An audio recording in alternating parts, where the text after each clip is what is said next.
যখন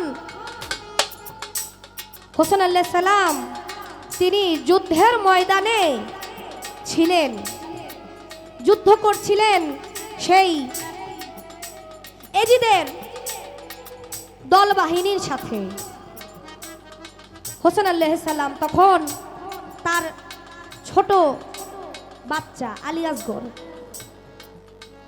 কারো কাছে পানি তো দূরের কথা কিছুই নেই, খাবারের মতো কিছু নাই, একটু পানিও নাই।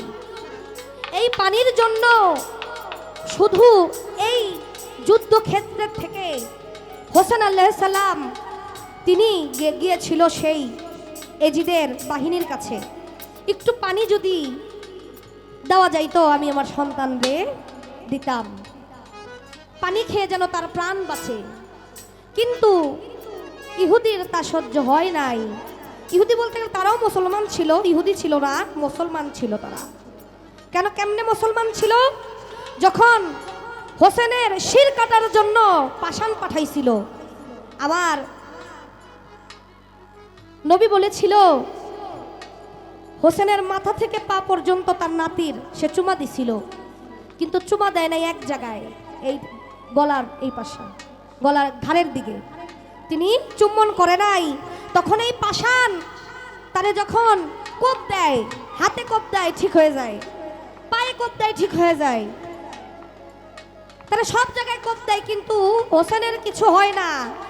তখন এত কষ্টের পরে তখন বলছিল পাষাণ তুমি আমার এইভাবে মারতে পারবা না, কারণ যেখানেই তুমি ছুরি দিয়ে আঘাত করো না কেন ওইখানেই আমার দয়াল নবীর চুমা দেওয়া আছে, তুমি আমার ঘাড়ের দিকে আঘাত করো।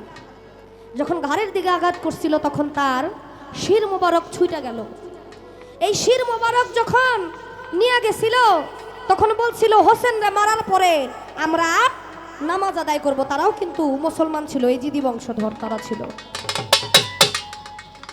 ওই যখন পানি আনতে গেল, এই পানি আনতে যখন গেছিল তখন পানি দেওয়া হয় নাই, তার ছেলেকে তীর মাইরা আঘাত করে তাকে মাইরা ফালানো হয়েছিল। তাই এই মহরম মাসে মুসলমানদের ভালো মন্দ খাওয়া থেকে বিরত থাকতে হয়, কারণ যেই নবীর বংশ শুধু পানির জন্য হাহাকার করতে করতে শেষ হয়ে গেছে, সেই দিনে একটা মুসলমানের ভালো মন্দ খাওয়া সাজায় না।